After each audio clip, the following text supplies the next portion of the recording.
সাক্ষাৎ সমস্ত শাস্ত্রই রোক্তস্ততা ভাবত এব সদ্ভি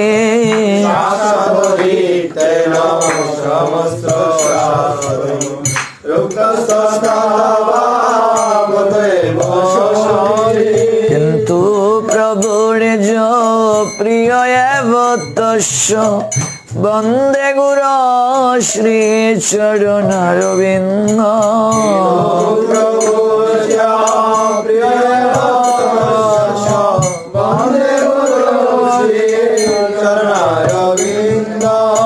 যস্য প্রসাদাৎ ভগবৎ প্রসাদ যস্য অপ্রসাদাৎ নদতি কুতপি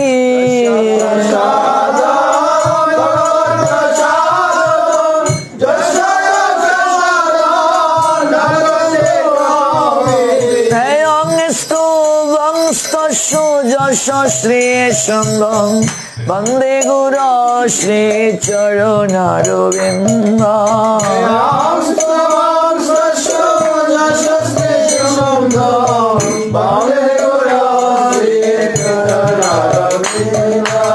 গুরুদেব জয় গুরুদেব পতিত পাবনে শ্রীল গুরুদেব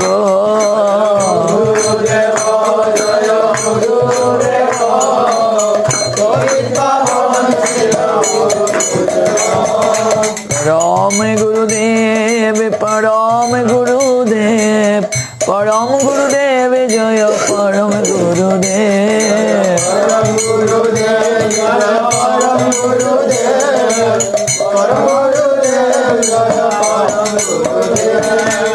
जय प्रभुपाद श्रील प्रभुपाद जगत गुरु श्रील प्रभुपाद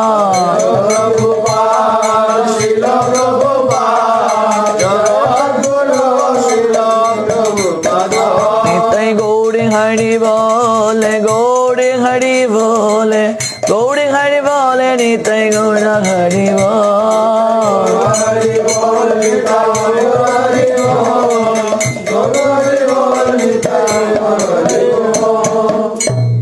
কৃষ্ণময় শুভ সকাল সবাইকে ভক্তিপূর্ণ প্রণতি যারা অনলাইনে আছেন তাদেরকেও অভিনন্দন মঙ্গল আরতির পর আমাদের নিত্য ক্রিয়ার ধারাবাহিকতায়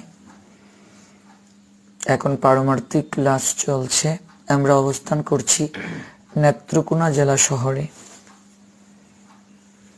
তো এখন আমাদের পারমার্থিক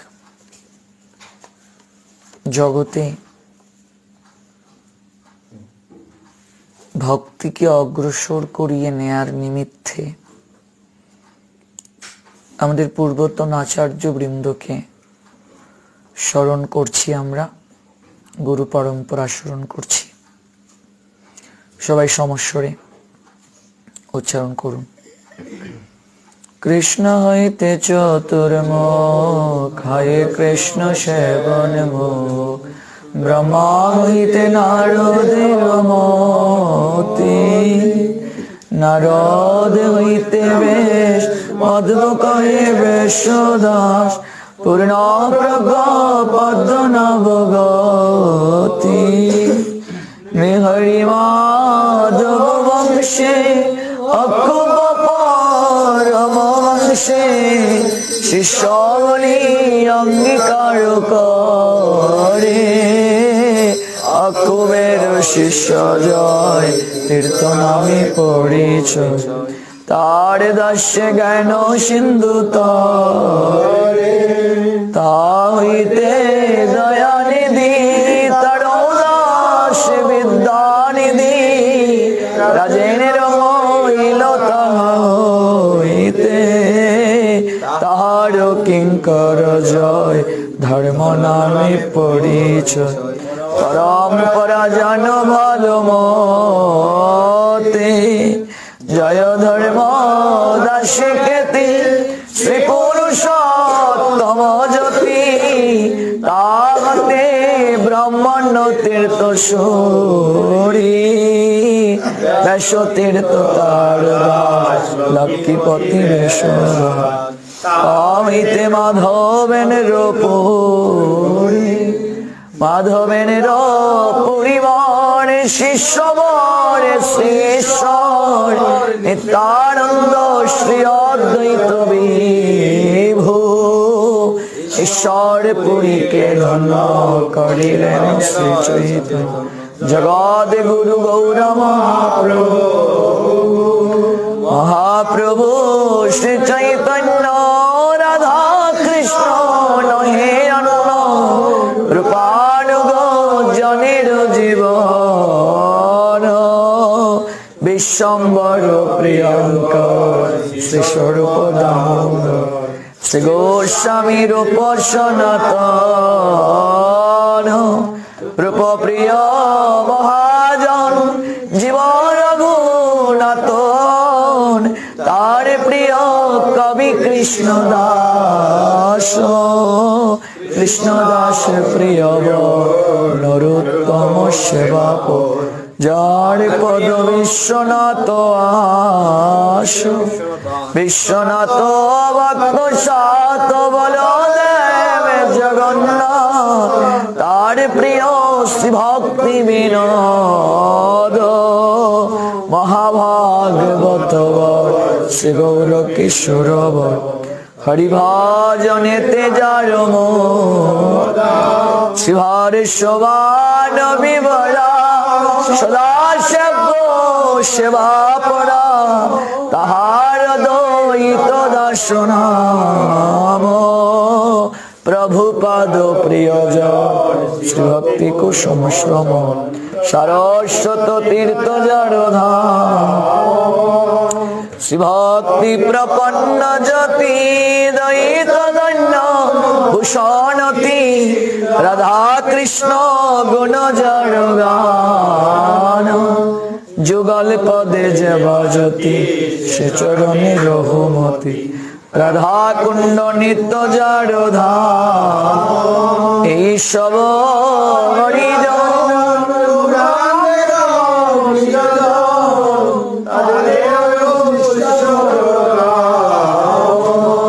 তাদের চরণে রতি এই সে কমগতি তারামন সর্বগুণ ধাম জয় গুরু পরম্পরা জয় গুরু পরম্পরা ভাগবত পরম্পরা জয় ভাগবত পরম্পরা নিতাই গৌর হরি বল নিতাই গৌর হরি বল গৌর হরি বল নিতাই গৌর হরি বল। জয় জয় শ্রী শ্রী গুরু পরম্পরা কি বৃন্দাবনবাসী যত বৈষ্ণবের গণ প্রথমে বন্দনা করি সবার নীলাচলবাসী যত মহাপ্রভুর গণ ভূমিতে পড়িয়া বন্ধু সবার নবদ্বীপবাসী যত মহাপ্রভুর ভক্ত সবার চরণ বন্ধ হইয়া অনুরক্ত মহাপ্রভুর ভক্ত যত গৌর দেশে স্থিতি চরণ বন্ধ করিয়া প্রণতি যে দেশে বৈশে গৌরাঙ্গের ঊর্ধ্ববাহু করি বন্ধ সবার চরণ হইয়াছেন হইবেন প্রভুর যত দাস তাদের চরণ বন্ধ দন্তে করি ঘাস ব্রহ্মাণ্ড তারিতে শক্তি ধরে জনে জনে বেদ পুরাণে গুণ গায়ে যাবার শুনে মহাপ্রভুর গণ সব পতিত পাবন তাই লুবে মই পাপি লইলু শরণ বন্দনা করিতে মই কত শক্তি ধরি তম বুদ্ধি দোষে মই দম্ভ মাত্র করি তথাপি মুখের ভাগ্য মনের উল্লাস দুঃখমি অধমি কর নিজ দাস সর্ববাঞ্ছা সিদ্ধি হয় জমবন্ধ ছুটি জগতে দুর্লভ হইয়া প্রেম ধন লুঠে মনের বাসনা পূর্ণ চিরাতে হয় দেবকী নন্দন দাস এই লোভে কয় জয় পতিত পাবন বৈষ্ণব ঠাকুর কি। বিশ্বম্বর প্রভু চট্টগ্রাম থেকে এখন পর্যন্ত কয় মাস গেল? কমাস? গুরু পরম্পরা এখনো কমপ্লিট হয়নি। পরিচয় থেকে এখন পর্যন্ত কয় বছর? এত বছরে এক মাসে একটা লাইন হলেও তো আমার মনে হয় শিকার কথা, একটা শব্দ হলেও শিকার কথা। যতদিন পরিচয় হয়েছে প্রত্যেক দিন নয়, এক মাসে একটা করে শব্দও যদি আমরা শিখতে পারতাম তাহলেও গুরু পরম্পরা সম্পূর্ণ হয়ে যেত। এটা দুর্ভাগ্য। কমপ্লিট করে নাও।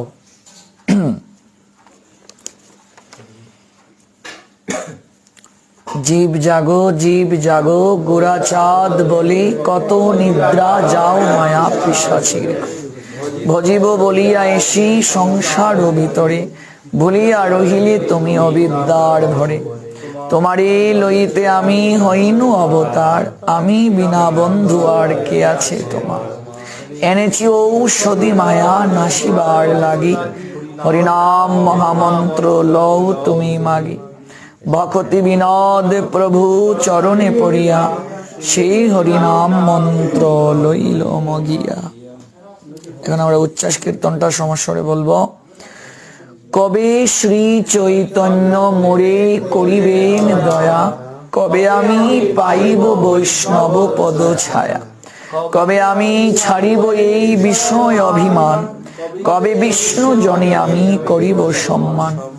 গলবস্ত্র কৃতাঞ্জলি বৈষ্ণব নিকটে, দন্তে তৃণ করি দাঁড়াইব নিষ্কপটে।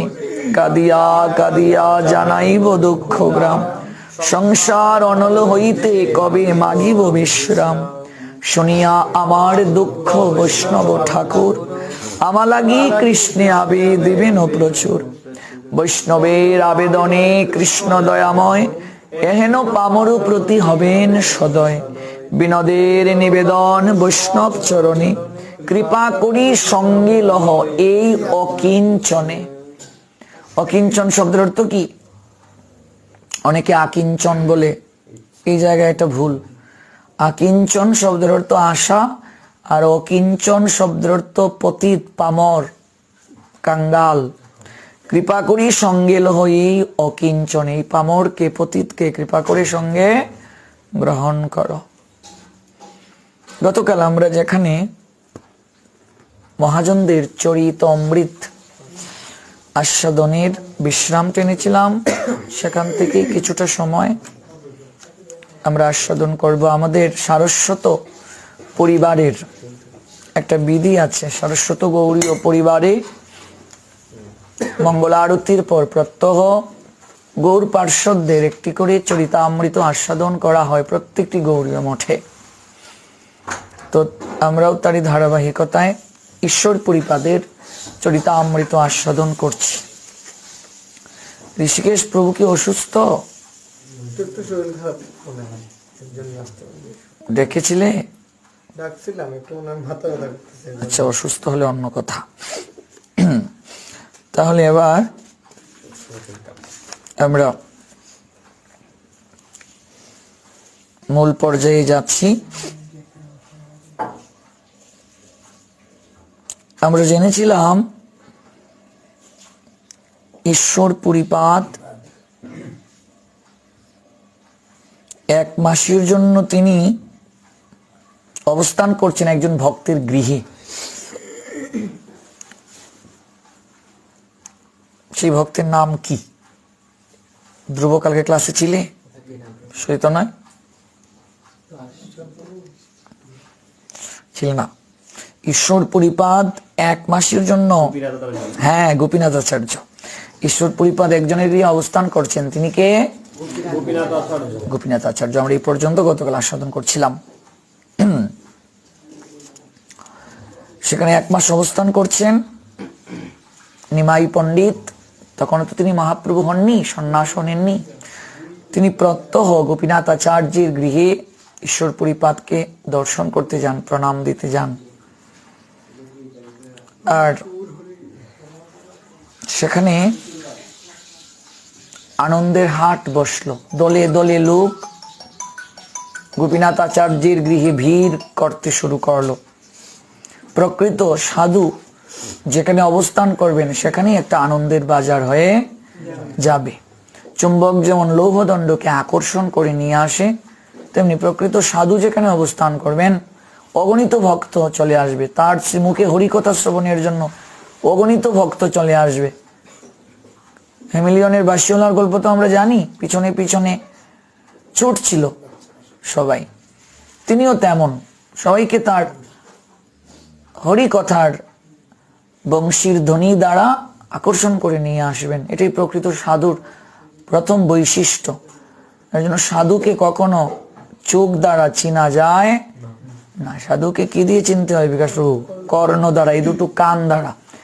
তার শ্রীমুখে হরিকথার দ্বারাই প্রমাণ হবে তিনি কতটা ভজনশীল, এবং তার কথার শক্তির দ্বারা যদি কাউকে পরিবর্তন করিয়ে দেয় তাহলে তিনি অবশ্যই ভগবানের বিশেষ কৃপা ভাজন।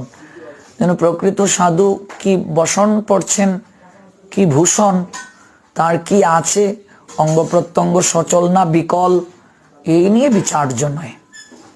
যে কার হাত নেই, কার পা নেই, কার চোখ নেই, কার গায়ের রং কালো, কার গায়ের রং ফর্সা, এই সাধুর এই নেই সেই নেই, এগুলো আলোচনা মানে অপরাধ। এগুলো আলোচনা একজন ভজন পথে যারা অগ্রসর তাদের পক্ষে উচিত নয়, সাধকের উচিত নয়। সাধক প্রকৃত সাধুর বাহ্যিক কোনো বৈশিষ্ট্য নিয়ে কথা বলবে না। অষ্টবক্র মুনির কথা আমরা সবাই জানি, কিন্তু তার কতটুকু যোগ্যতা ছিল? হ্যাঁ, অষ্টবক্র মুনি, কিন্তু তার মুখের কথার শক্তি দেখো, ভাবা যায়। রূপ গোস্বামীপাদ তার উপদেশ অমৃত নামক গ্রন্থে বলেছেন, সাধুকে কখনো শরীর দর্শন করে বিচার করিও না, বাহ্যিক লক্ষণ দেখে বিচার করিও না, তাহলে অপরাধী হবে। সাধুকে বিচার করতে হবে তার মুখনিসৃত হরিকথার দ্বারা,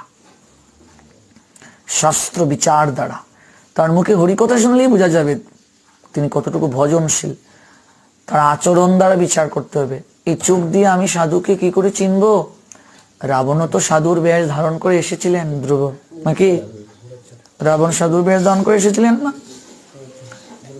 কাজে সাধুকে এইভাবে চেনা যাবে না। ঈশ্বর পরিপাতকে দর্শনের জন্য অগণিত ভক্ত কুটিরে ভিড় করতে শুরু করা। গোপীনাথ আচার্যের বলছেন, আহা কি আনন্দ আমার গৃহে এত এত ভক্ত বৈষ্ণবের চরণদুলি পড়ছে।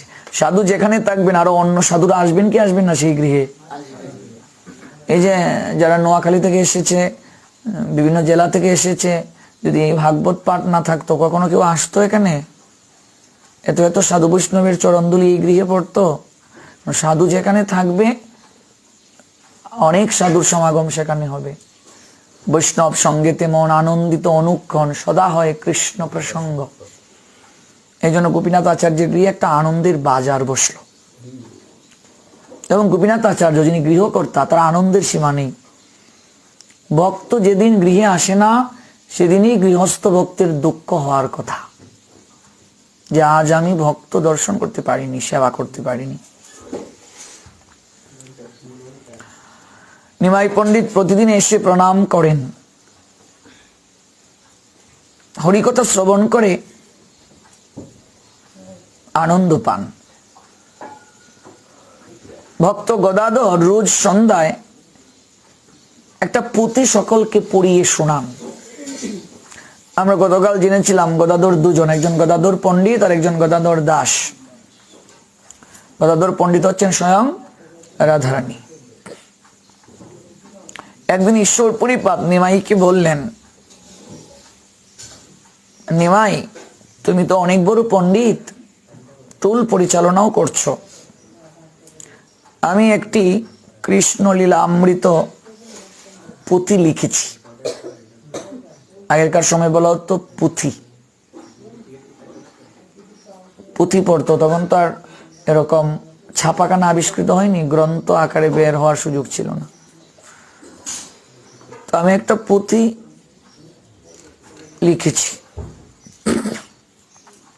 একটু দেখো তো দোষ আছে কিনা। দোষ ত্রুটি থাকলে সংশোধন করে দাও। নিমাই পণ্ডিত স্মিত মুখে করজুড়ে বলছেন, ভক্তের কৃষ্ণ বর্ণনায় কোনো দোষ হয় না। ভক্ত যখন ভগবান কৃষ্ণের বর্ণনা করেন তাহলে কখনো দোষ হয় না। ভক্তের যেমন তরুই কবিত্ব হোক না কেন, উত্তম মধ্যম আর অদম কৃষ্ণ সমানভাবে সুখী। কেউ সুন্দর করে প্রেজেন্ট করতে পারে ভগবানের কথা, বাচন ভঙ্গিমা সুন্দর, সুললিত কণ্ঠস্বর, অভিনব ডেলিভারি ক্যাপাসিটি, কিন্তু আরেকজন ভালো করে বলতে পারে না, কিন্তু সে ভক্ত। ভালো করে কথাটা বুঝতে হবে, সে ভক্ত কিন্তু ভালো করে পরিবেশন করতে পারে না। এবার যে সুন্দর করে পরিবেশন করছে সে কি কেবল গোবিন্দের প্রিয়? আর যে ভক্ত আচরণশীল কিন্তু ভালো করে বলতে পারে না, কৃষ্ণ কথা বলতে পারে না, সে কি ভগবানের একটু কম প্রিয় হবে গো? কম হবে? মহাপ্রভু বলছেন না, সবাই সমান প্রভুর কাছে। সুললিত কণ্ঠস্বর কিন্তু ভক্ত নই, আচরণশীল নন, তাহলেও প্রভুর তাহা সুখের বিধান হয় না। এই যে অনেক কীর্তনিয়া দেখবে কি সুন্দর কণ্ঠস্বর, কিন্তু কোনো আচরণ করে না, ভক্ত নয়। মহাপ্রভুর সেটি সুখপ্রদ নয়, গোবিন্দর সুখপ্রদ নয়।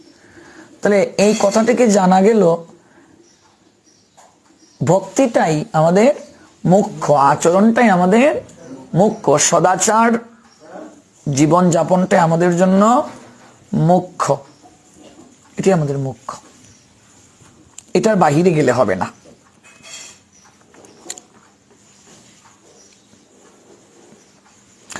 ভক্তের যে দোষ দেখে সেই হলো দোষী। ভক্তের যদি কেউ দোষ দেখে তাহলে যার দোষ দেখছে তার কিছু হবে না, যে দোষ দেখছে সে দোষী হবে।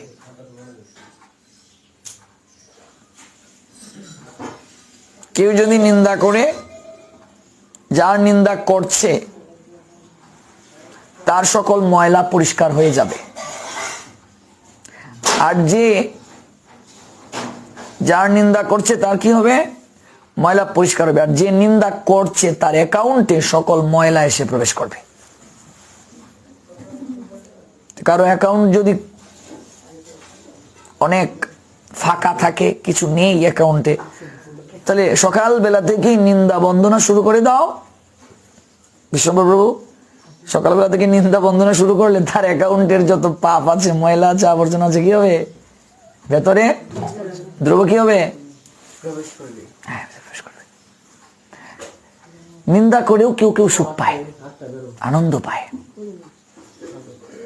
এমন অনেক আছে। কিন্তু আমরা চেষ্টা করব এই কার্য থেকে ধীরে ধীরে সরে আসতে।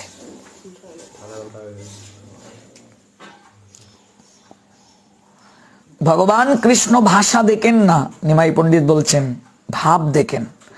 পোশাক দেখেন না, পদবী দেখেন না, হৃদয়টা দেখেন। দেখেন অনুরাগ আছে কিনা, আন্তরিকতা আছে কিনা। অনুরাগ আর আন্তরিকতা থাকলে কৃষ্ণ মহা আনন্দিত হন। ভাব পেলে ব্যাকরণের প্রয়োজন হয় না। হৃদয়ে যদি ভক্তি থাকে কবিত্বের প্রয়োজন হয় না। তবে হৃদয়ে ভক্তি আছে, কবিত্ব আছে, সুন্দর করে হরিকথা বলার শক্তিও আছে, ডেলিভার ক্যাপাসিটিটাও সুন্দর, তাহলে তো সোনায় সোহাগা। কথাটা বুঝলে? যে সুন্দর করে হরিকথা বলতে পারে, ভক্তিও আছে, আচরণও আছে, তাহলে কি সোনায় সোহাগা, অলরাউন্ডার, সব দিক দিয়ে পারদর্শী। ঈশ্বর পরিপাদ বললেন তা ঠিক আছে, এরপরও যদি কোনো দোষ ত্রুটি থাকে তুমি একটু দেখে নাও। মহাপ্রভু বললেন ভক্ত বিদ্বান হোক আর নাই হোক, তাহলেও সে গোবিন্দের প্রিয় হয়। ভজনটাই মুখ্য। অনেক আইটেম দিয়ে প্রসাদ পেলে শেষে যদি একটু পায়েস না থাকে কেমন জানি একটু অপূর্ণ মনে হয়। তো জাঙ্গনা দেবী বলো হরি বল, ঘুম চলে যাবে। তো যদি 5টা 10টা আইটেম দিয়ে খেলে কিন্তু একটু পায়েস নেই, একটু মিষ্টি জাতীয় কিছু নেই, ধ্রুব তাহলে কি হবে? কোথায় যেন অপূর্ণতা আছে। আর একটু পায়েস যদি হয় তাহলে কি হবে? পূর্ণতা হবে। এই জন্য ভক্তের সকল কিছু আছে কিন্তু ভক্তিটা কম। তার মানে বুঝতে হবে পায়েস বিহীন খাওয়া। কিংবা নিমাই পণ্ডিত বললেন খুব ভালো করে রান্না হলো কিন্তু লবণ দিতে ভুলে গেল। খুব ভালো লাগবে খেতে, অনেক আইটেম রান্না করেছো কিন্তু লবণ নাই, নরোত্তম প্রভু কি হবে? সেই স্বাদ, লবণ ছাড়া সেই স্বাদ নাকি? এই জন্য ভক্তি নাই কিন্তু সব আছে, লবণবিহীন তরকারি। শ্যাময়নি কি লবণবিহীন, একটু লবণ না হলে নিয়ে যাও, খাবো না, লবণ নেই। কিংবা লবণ যদি একটু বেশি হয়ে যায় তাহলেও বিপদ। মানে ভক্তি আছে, আবার সে ভক্তিতে একেবারে গদগদ, আমার মতো ভক্ত কেউ নেই, তাহলে লবণ কি হয়ে গেছে? অতিরিক্ত হয়ে গেছে। মাত্রা অতিরিক্ত হলেও বিপদ। ভক্তি অধিক আছে কিন্তু এটা আবার প্রকাশ করা যাবে না যে আমি ভক্ত। যে কেউ কেউ এসে বলে আমার চিনতে পেরেছেন আমি শিল্পী, এটা তো বলার দরকার নেই। তুমি যখন গান গাইবে তুমি যে শিল্পী এটা এমনিতেই প্রমাণ হবে, তোমাকে বলতে হবে না তুমি শিল্পী। বৃক্ষ কেমন ফলে পড়েছে, এটা বলার আবশ্যকতা নেই কেমন। এরপরও যদি তুমি একটু দেখো, একদিন একটা ক্রিয়াপদের ধাতুরূপ নিয়ে কথা উঠল। নিমাই ঈশ্বর পণ্ডিতের একটা বাক্যে ভুল ধরলেন, তখনও দীক্ষা নেননি।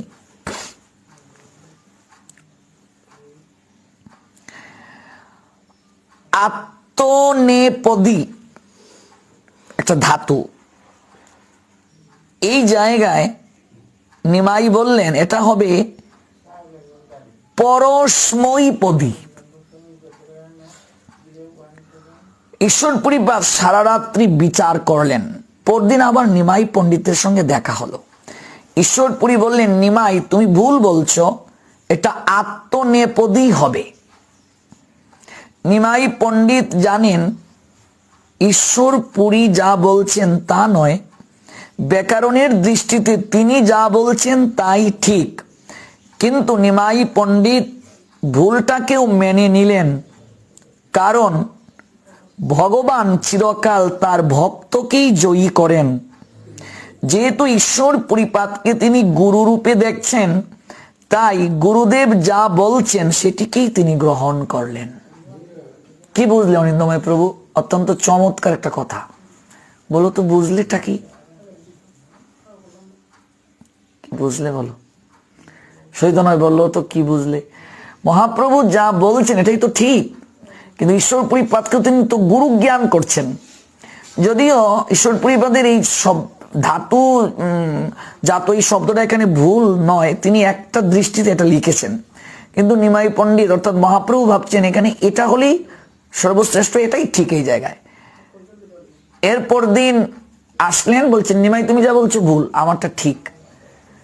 নিমাই জানেন যে নিমাই স্বয়ং পণ্ডিত, স্বয়ং ভগবান, ভগবানের তো আর ভুল নেই, কিন্তু এরপরও ঈশ্বর পরিবার যেহেতু বলছেন এটাই ঠিক, তিনি আর কোনো কথা বললেন না, এটা কি মেনে নিলেন। ওই বিচারের মধ্যে আর কোনো বক্তব্য কি প্রচ্ছন্ন ছিল না? আত্মপদে থেকো না, পরপদে চলে এসো। এই জন্য মহাপ্রভু পরস্মৈপদী উল্লেখ করে এটা কি সত্য বলেছিলেন, অর্থাৎ নিজের ইচ্ছাটাকে প্রাধান্য দেওয়াটা কাম, অপরকে সুখী করার নাম প্রেম। আত্মপদে থেকো না, পরপদে চলে এসো, অর্থাৎ অহংকার ছেড়ে চলে এসো ভক্তিতে, শরণাগতিতে। কিন্তু নিমাই পণ্ডিত কোনো এদিন ব্যাখ্যাও করলেন না। অভিমানও করলেন না, বললেন আমারই ভুল হয়েছে, আপনি যা বলেছেন তাই ঠিক। বলো কি বুঝলে সুজিতমায়? এটা হচ্ছে গুরুদেবের প্রতি আনুগত্য। এবার গুরুদেব একটা কিছু ভুল বলে ফেলছেন, তাই বলে আমি আনুগত্যশীল থেকে বলবো হ্যাঁ হ্যাঁ বেশ বেশ বেশ বেশ বেশ। ধ্রুব কি বুঝলে? বুঝতে পারলাম প্রভু, গুরুদেব যে বলেছেন এখানে যদিও ভগবান নিজে ভক্তের দ্বারা পরাজিত হয়েছে, কিন্তু ভগবান বুঝেছেন যে গুরুদেব যে শাস্ত্র দেখাবেন অবশ্যই সঠিক, কিন্তু সেটা একটু ত্রুটি হলেও মেনে নিতে হবে। ত্রুটি মানে সব এটা মেনে নিতে হবে। সুজান প্রভু, ভগবান চিরকাল ভক্তকেই জয়ী করেন, ভক্তের বিজয় বর্ধনী কৃষ্ণের স্বভাব, এর মাঝে পরম আনন্দ নিহিত। নিমাই পণ্ডিত এটা জানেন ভুল, এরপর ঈশ্বর পরিবাদ বলছেন না এটা ঠিক। তিনি কোনো তর্ক করলেন না, উনি বললেন আজ্ঞে, এই কথা বলে প্রণাম দিয়ে চলে গেলেন। এটা মহাপ্রভু মেনে নিলেন কেন? গুরুদেবের প্রতি আনুগত্যশীলতা প্রকাশ করেন।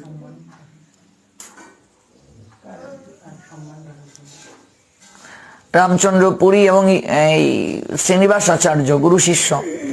এবার শ্রীনিবাস আচার্য বলছেন রামচন্দ্র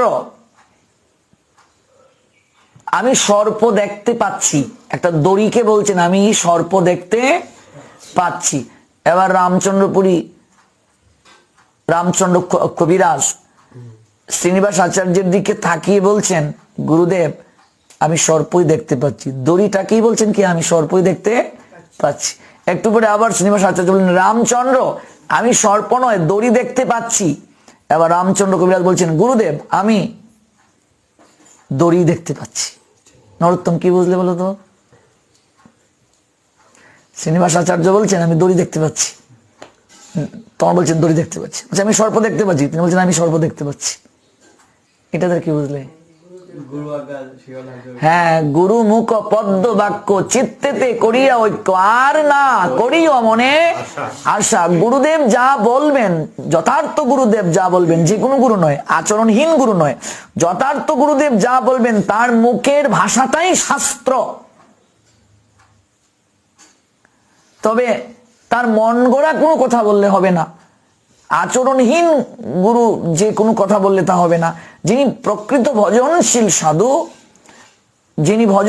সাধু, এটা হরিভক্তি বিলাস গ্রন্থে উল্লেখ আছে, গুরু মুখনিসৃত বাণীটাও শাস্ত্র, সদ্গুরুদেব হয়। ঈশ্বর পরিপাদের লিখায় এই শব্দটি উনি একটা আঙ্গিকে লিখেছেন।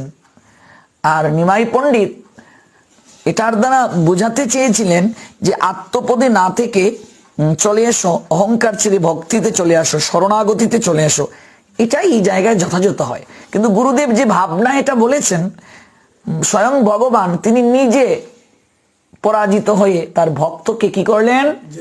জয়ী করলেন। এখানে তার খুব আনন্দ হয়। এবার একটা বিষয় এখান থেকে আমরা শিক্ষা গ্রহণ করতে পারি, গুরুজন জ্যেষ্ঠজন যদি কোনো একটা কিছু বলেও ফেলেন, যদি তার মাঝে একটা ত্রুটিও থাকে, সেখানে আমাদের তর্ক করাটা উচিত নয়। যেমন রামচন্দ্র কবিরাজ গুরু আজ্ঞায় গেলেন, গুরুদেব পড়ালেন যাও স্ত্রী সঙ্গ করে আসো, বিয়ে করি বউ রেখে চলে এসো, যাও স্ত্রী সঙ্গ করে আসো। তিনি গেলেন বাড়িতে, কিন্তু স্ত্রী সঙ্গ করলেন না। গুরু আজ্ঞাটা বলবৎ রাখার জন্য আসার সময় একটু স্ত্রীকে কেবল জড়িয়ে ধরলেন, সিঁদুরটা গালের মাঝে লেগে থাকলো। আশ্রমে যখন প্রবেশ করলেন, নরোত্তম দাস ঠাকুর বললেন হেরে হতচ্ছাড়া, স্নান না করে সহবাস করে চলে এসেছি, যা এখনই আশ্রম থেকে বের হও। কিন্তু তিনি একটু কথাও বলেননি যে আমি স্ত্রী সঙ্গ করিনি। হাতের মাঝে ঝাড়ু ছিল নরোত্তমের, এমন পরিমাণে ঝাড়ু দিয়ে এই রামচন্দ্র কবিরাজকে আঘাত করতে শুরু করলেন, কিন্তু একবারও বললেন না যে আমি তো স্ত্রী সঙ্গ করিনি। জ্যেষ্ঠ নরোত্তম দাস ঠাকুর শাসন করছেন, কিন্তু তিনি বলছেন না, দেখো আনুগত্যটা দেখো, এটি হচ্ছে আমাদের এই বৈষ্ণবতা। এই জন্য বৈষ্ণবতা শ্রেষ্ঠ। কিন্তু তাতে হলোটা কি? সেই আঘাতটা গিয়ে গুরুদেবের গায়ে পড়লো এবং নরোত্তম দাস ঠাকুর পরবর্তীতে ভুল এতটা বুঝতে পারলেন, যার কারণে তিনি তার পদে লিখলেন, রামচন্দ্র সঙ্গ মাগে নরোত্তম দাস। কতটা প্রিয় হয়ে গেলেন ভাবা যায়? এতটা প্রিয়, এক মুহূর্ত রামচন্দ্রকে ছাড়া তিনি আর থাকতে পারেন না। যে আমার কত ভালোবাসে, দেখো আমার ভুল হয়েছে, এরপরেও সে আমার সঙ্গে তর্ক করে নাই। এটি হচ্ছে বৈষ্ণবতা। এটা আমাদের মাঝে খুব অভাব, এটা হচ্ছে খুব গুরুত্বপূর্ণ। কেমন? তাই বলে এটার অর্থ এই নয় যে আমার জ্যেষ্ঠ কেউ আমাকে এমন একটা আদেশ করলেন যেটা শাস্ত্র বিরুদ্ধ, এটা আমি মেনে নেব। এটা আমি অত্যন্ত বিনীত স্বরে বলবো যে হয়তো এটা উচিত নয়। দেখো, হয়তো হয়তো শব্দ দ্বারা এখানে একটা প্রশ্ন রাখা হয়ে গেছে, সরাসরি বলা হয়নি যে আপনি যা বলছেন এটা ঠিক নয়, হয়তো এটা উচিত নয়, আপনি আবার বিবেচনা করতে পারেন। মা মহিম বিশ্বকে বললেন পরশুরাম বিয়ে করো অম্বাকে, তিনি তো বলতে পারতেন, বলছেন গুরুদেব আপনার সব আদেশ মানবো, কিন্তু হয়তো এই আদেশটা আপনি যে করেছেন আমার মানাটা ঠিক হবে কিনা আবার পুনরায় বিচার করুন, কারণ আমি তো ব্রহ্মচর্যের ব্রত নিয়েছি। এই দেখো কথাটা কত সুন্দর, প্রেজেন্টেশনটা কত চমৎকার। এটা হচ্ছে মুখ্য। ঈশ্বরপুরী এবার নবদ্বীপ ছাড়লেন, বেরোলেন পর্যটনে। আর এদিকে জগন্নাথ মিশ্র দেহ রাখলেন। জগন্নাথ মিশ্র কার বাবা ধ্রুব? জগন্নাথ মিশ্র হ্যাঁ, কার বাবা? মহাপ্রভু। মহাপ্রভু বাবা জগন্নাথ মিশ্র, বুঝে বলো। জগন্নাথ মিশ্র ঠিক? শিওর? শিওর। জগন্নাথ মিশ্র দেহ রাখলেন। নিমাই পণ্ডিত পিণ্ডদানের উদ্দেশ্যে এবার গয়ায় গমন করলেন।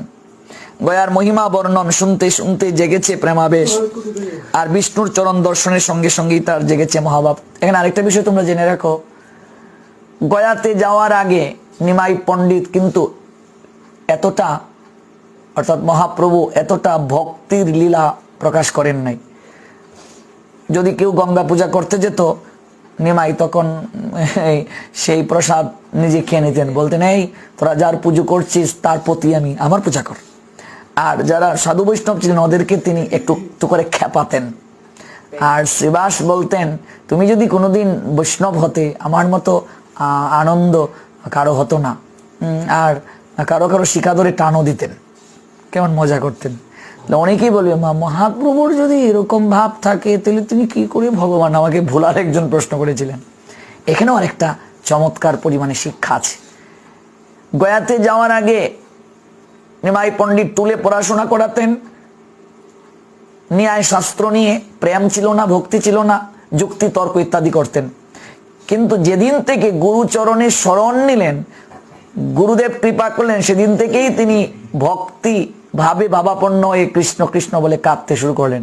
ভগবান এই জায়গায় দেখালেন ভক্তি সবার মাঝে আছে, কিন্তু গুরু কৃপা না হলে সেই ভক্তির প্রকাশ হয় না। এটা হচ্ছে গুরুত্বপূর্ণ কথা, এটাই লীলার তাৎপর্য। এর আগে নিমাই পণ্ডিতের শিখা ধরে টানতেন, এই কি রেখেছিস এগুলো। আর এদিন গয়াতে নিজে তিনি মস্তক মণ্ডন করে শিখা রাখলেন। আর নিমাই পণ্ডিতকে দেখলে সবাই দৌড়ে পালাতো, এত বড় পণ্ডিত কি জানি কি প্রশ্ন করে। বৈষ্ণবরা দৌড়ে পালাতো, ওরে বাপরে বাপ কি জানি কি প্রশ্ন করে। শ্রীবাস পণ্ডিত দৌড়ে পালাতেন, কাছে আসতেন না। যত বৈষ্ণব তারা নিমাইকে ভয় পেয়ে দৌড়ে পালাতেন, ওরে বাপরে বাপ কি জানি কি প্রশ্ন করে। আর যেদিন গয়ায় ঈশ্বরপুরী পদের কৃপা পেয়ে তিনি ফিরলেন, এই দিন তিনি নতুন এক নিমাই, হাত তুলে হরিনাম করে কাঁদছেন। শ্রীবাস বলছেন আহা আমি তো এই দিনটার জন্য প্রত্যাশা করছিলাম, আহা আমাদের আর কোনো ভয় নাই, কোনো ভয় নাই নবদ্বীপে, আমাদের আর কোনো ভয় নাই। কারণ শিকড় মাটির সঙ্গে আঁকড়ে ধরেছে, ঝড় বাতাস আর গাছকে উপড়ে ফেলতে পারবে না। এই নতুন নিমাই কি করে হলেন? গুরুদেবের কৃপায়। এইটাও এখানে দেখিয়ে দিলেন স্বয়ং মহাপ্রভু, দেখো গুরু কৃপায় ভক্তিকে জাগ্রত করা সম্ভব, আর কোনো পন্থায় সেটি সম্ভব নয়।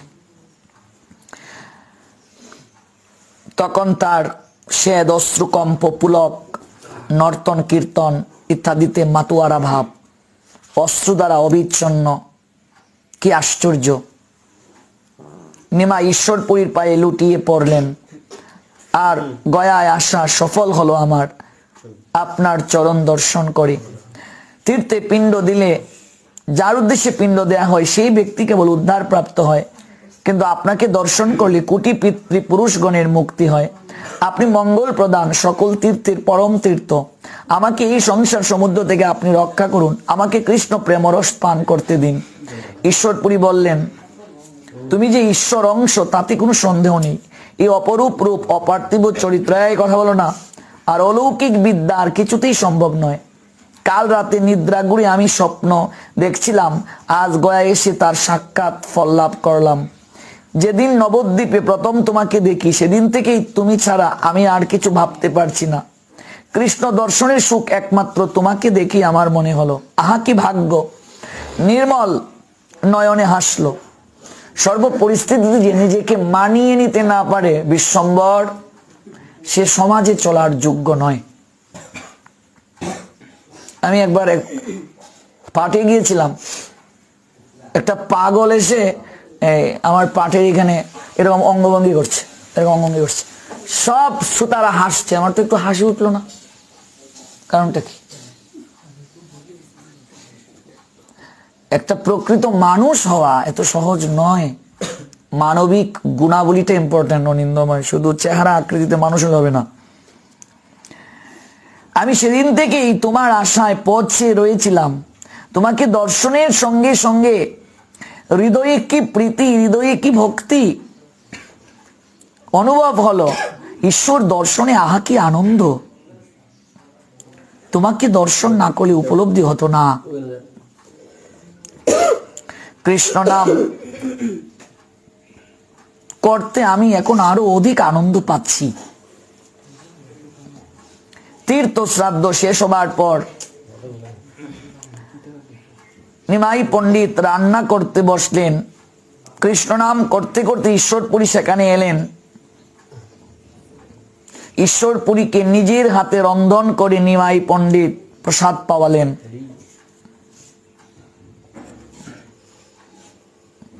সমস্ত অন্ন ঈশ্বরপুরীকে পরিবেশন করলেন। ঈশ্বরপুরী কৃষ্ণ ছাড়া আর কোনো কিছুতেই মতি নেই।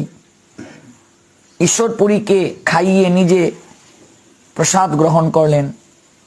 তারপর একদিন ঈশ্বরপুরীর কাছে গিয়ে নিমাই চরণে পতিত হয়ে কেঁদে কেঁদে বললেন, আপনি আমায় কৃপা করুন, আমায় মন্ত্র দীক্ষা দান করুন। শুধু মন্ত্র কেন, তুমি আমার কাছে যা চাইবে আমি তাই দেব, এমনকি প্রাণটাও তোমায় দিয়ে দেব। ঈশ্বরপুরীপাদ বলছেন, কিন্তু আমি তোমায় কি মন্ত্র দেব? মনে মনে বলছেন, তোমায় কি মন্ত্র দেব? তুমি তো জগৎ গুরু, তোমার গুরু হব, এটা কি ভাবা যায়? এবার ঈশ্বরপুরীপাদ বলছেন, নিমাই গতকাল রাতে আমার কর্ণমূলে কে জানি একটা মন্ত্র দিল, সেই মন্ত্রটাই আমি তোমায় দিচ্ছি। কথাটা বুঝলে? মহাপ্রভু ঈশ্বরপুরীপাদকে স্বপ্নে কর্ণের মাঝে একটা মন্ত্র দিলেন, এই মন্ত্রটা ঈশ্বরপুরী গৌরহরিকে দিচ্ছেন। মানে ভগবান তিনিও দেখালেন যে গুরুকরণ ছাড়া তো কিছু হয় না। ভগবানের আবার গুরুর প্রয়োজন আছে। নিজে আচরণ না করলে জগৎ জীব গ্রহণ করবে না, তাই তিনি এই লীলাটা করছেন। নিমাইকে 10 অক্ষর মন্ত্রে দীক্ষা দিলেন। কয় অক্ষর? 10 অক্ষর মন্ত্রে। নিমাই ঈশ্বর পুরীকে প্রদক্ষিণ করলেন, আজ থেকে আপনার পায়ে আমার দেহ মন সকল কিছু বিকিয়ে দিলাম। দীক্ষাকালে শিষ্য করে আত্মসমর্পণ। আমার বলতে আর কিছু রইল না, আমার মন বুদ্ধি অহংকার সমস্ত আপনার চরণে সঁপে দিলাম। আপনি আমাকে কৃপা করে এমন শক্তি দিন যাতে আমি নিরন্তর কৃষ্ণ প্রেম সাগরে ভাসতে পারি। নিমাইকে সস্নেহে আলিঙ্গন করেন ঈশ্বরপুরী। দুজনেই কাঁদতে লাগলেন। গয়ায় আর কতদিন থাকবে নিমাই? তার আত্মপ্রকাশের যে সময় হয়ে এসেছে। ঈশ্বরপুরীপাদের কাছ থেকে নয়নের জলে নিমাই বিদায় নিলেন। মাধবেন্দ্রের তিরুদান হয়ে গেল। মাধবেন্দ্র পুরীপাদ দেহ রাখলেন। ঈশ্বরপুরীপাদ তখন তিনি গুরুদেবের বিরহে ব্যাকুল হয়ে উঠলেন। আমি আর এই মর্তে বেশি দিন থাকতে পারবো না। গুরুদেবের বিরহে তিনি পাগলের ন্যায় হয়ে গেলেন। আমি দেহ রাখবো, আমি চলে যাব গুরুদেবের নিকটে। এত গুরুনিষ্ঠা ঈশ্বরপুরীপাদের মতো বৈষ্ণব জগতে বিরল। স্বহস্তে মলমূত্র পরিষ্কার করেছিলেন মাধবেন্দ্র পুরীপাদের ঈশ্বরপুরী।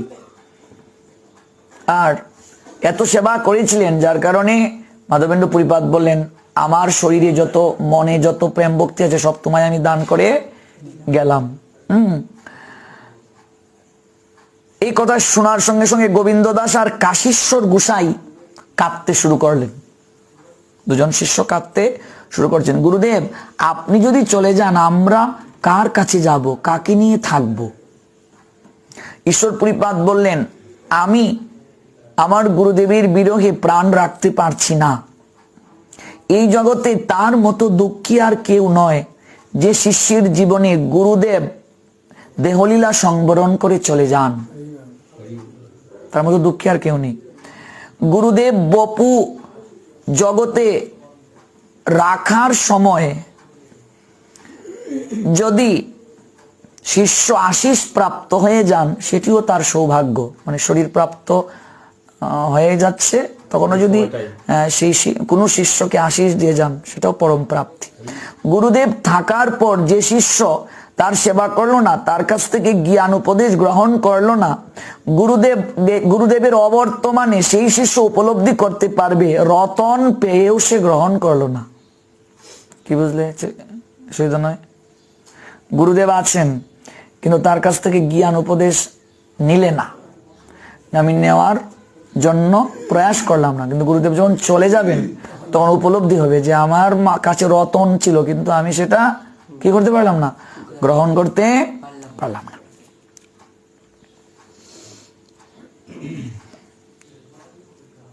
চোখের জল মুছে ফেলো গোবিন্দ, আমি দেহ রাখার পর তোমরা নীলাচলে চলে যাবে। গোবিন্দ দাসকে কি বলছেন? নীলাচলে চলে যাবে, সেখানে শ্রীকৃষ্ণ চৈতন্যের সেবা করিও। শ্রীকৃষ্ণ চৈতন্যকে নিমাই পণ্ডিত, নিমাই পণ্ডিতেরই সন্ন্যাস নাম, মহাপ্রভুর সন্ন্যাস নাম কি? শ্রীকৃষ্ণ চৈতন্য মহাপ্রভু।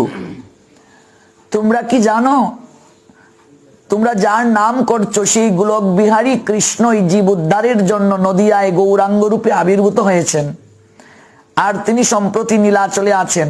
তার চরণেই তোমরা শরণ নাও, তার সেবা করে জীবনকে ধন্য করো। গোবিন্দ আর কাশীশ্বর গুরুদেবের চরণে পড়ে কাঁদতে লাগলো। গুরুবাক্য শিরোধার্য করে গুরুদেবের শেষকৃত্য সমাপন করে গোবিন্দ এবং কাশীশ্বর সার্বভৌমের সঙ্গে কৃষ্ণ কথায় মেতে আছেন মহাপ্রভু। আর তখন গোবিন্দ দাস নীলাচলে গিয়ে দণ্ডবোধ করলেন প্রভুকে।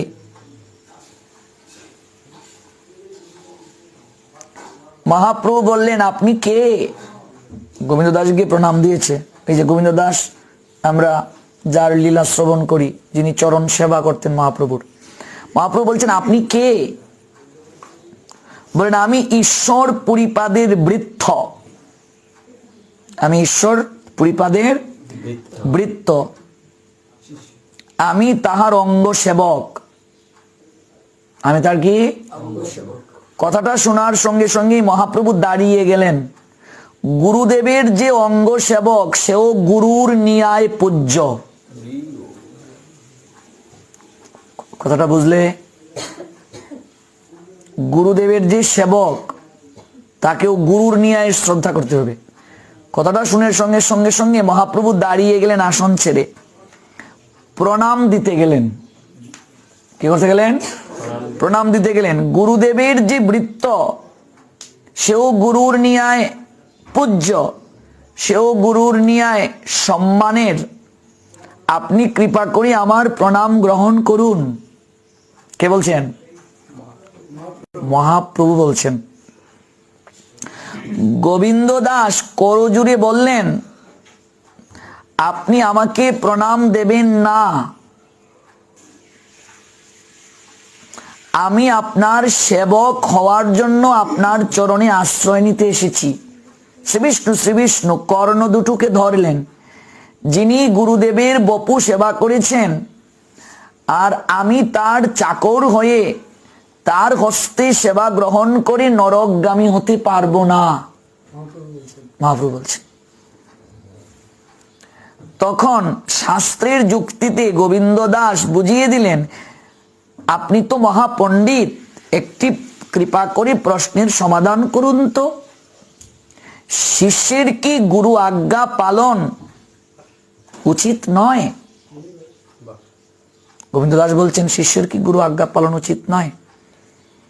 যদি তাই হয় তাহলে আপনার গুরুদেব তিনি লীলা সংবরণ করার সময় বলে গেছেন, গোবিন্দ তুমি শ্রীকৃষ্ণ চৈতন্য মহাপ্রভুর সেবায় নিজের মনকে সমর্পণ করবে।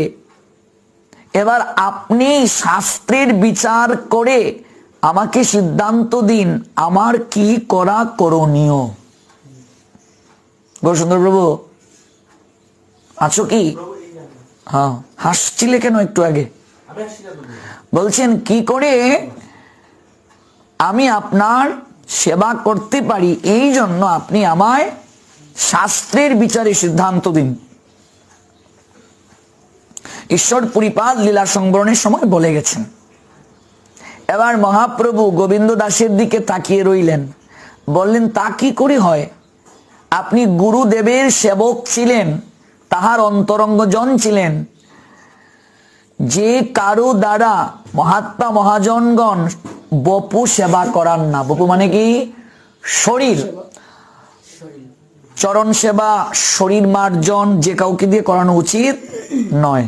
এজন্যে উচিত নয় কারণ এগুলো অন্তরঙ্গ জনদের দ্বারাই উচিত।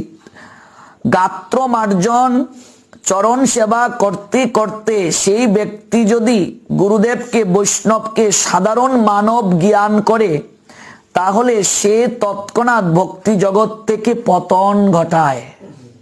মানে গুরুদেবের সেবা, শরীর সেবা করতে করতে, যেহেতু আমরা দেহধারী মানুষ, জড় বুদ্ধি সম্পন্ন, তখন আমাদের মনে হতে পারে তিনিও তো আমাদের মতো খানদান, ঘুমান, মলত্যাগ করেন। হ্যাঁ, তিনিও তো সাধারণ মানুষ।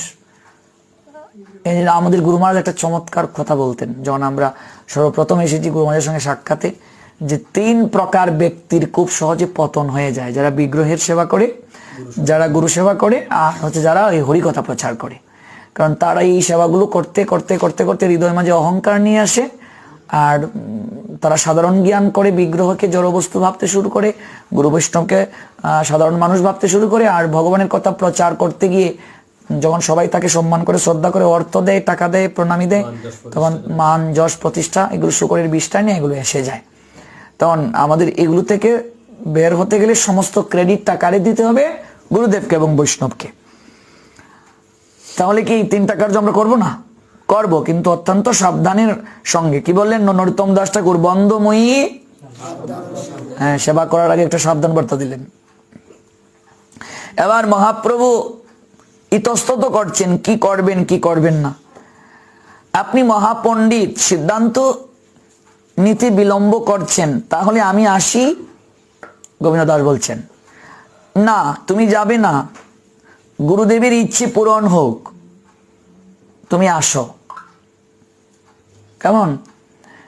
ঈশ্বর পুরীপাদের বাক্যকে গ্রহণ করার জন্য মহাপ্রভু গোবিন্দ দাসকে চরণ সেবার অধিকার প্রদান করলেন। এবার একটা মনে প্রশ্ন জাগতে পারে, ঈশ্বর পুরীপাদের সেবক গোবিন্দ দাস, মহাপ্রভু চাচ্ছেন না, এরপর চরণ সেবার অধিকারটা মহাপ্রভু দিলেন, আর ঈশ্বর পুরীপাদ গোবিন্দ দাসকে এই কথাটা কেন বলে গেলেন? এই কথাটা সব শাস্ত্রে পাবে না। রাধাকুণ্ডে কিছু কিছু সূক্ষ্মাতি সূক্ষ্ম তত্ত্বের জন্য কিছু শাস্ত্র আছে, যেগুলো কুণ্ডের বাহিরে তারা সিদ্ধ বাবাজি মহারাজরা দেন না। এখান থেকে এটার প্রশ্নের উত্তরটা আমি সুমন ভট্টাচার্যের একটা লীলায় শ্রবণ করেছিলাম, যে কেন এই কার্যটা গোবিন্দ দাস গ্রহণ করতে গেলেন, চরণ সেবাটা। হ্যাঁ, কারণ ঈশ্বর পুরীপাদের এত সেবা করলেন গোবিন্দ দাস। গোবিন্দ দাস তো ঈশ্বর পুরীপাদের অন্তরঙ্গ সেবক। ঈশ্বর পুরীপাদ দেহ রাখার আগে গোবিন্দ দাসকে বলে গেলেন যে আমি তোমায় কেবল বলে যাচ্ছি, শ্রীকৃষ্ণ চৈতন্য মহাপ্রভু স্বয়ং ভগবান। এই এই লীলায় আমি তার গুরু হলাম, আমার কত ভাগ্য ছিল আমি কৃষ্ণ সেবা করব। কিন্তু স্বয়ং কৃষ্ণ আমাকে গুরু আসনে বসিয়ে দিলেন, আমি তার সেবা করতে পারলাম না, তাই মনের দুঃখ নিয়ে যাচ্ছি। হে গোবিন্দ, আমি দেহ রাখছি, কিন্তু আমি তোমার মাঝে প্রবেশ করছি। আমার এই সূক্ষ্ম দেহটা আমি তোমার মাঝে প্রবেশ করাচ্ছি, আমি তোমার মাঝে থেকে যেন কৃষ্ণ সেবা করতে পারি। এই হলো তত্ত্ব, আমি তোমার মাঝে প্রবেশ করে কৃষ্ণ সেবা করতে পারি। সেদিন থেকে গোবিন্দ দাস মহাপ্রভুর চরণ সেবার অধিকার প্রাপ্ত হলেন। বাকি লীলা আমরা আগামীকাল শ্রবণ করব। জয় জয় ঈশ্বর পরিপাদ কি, শ্রীকৃষ্ণ চৈতন্য মহাপ্রভুর গুরুদেব কি, শ্রীকৃষ্ণ চৈতন্য মহাপ্রভু কি, সমবেত ভক্তবৃন্দ কি, গৃহের পারমার্থিক মঙ্গল কি। গৌর প্রেমানন্দে, গৌর প্রেমানন্দে, और जोर से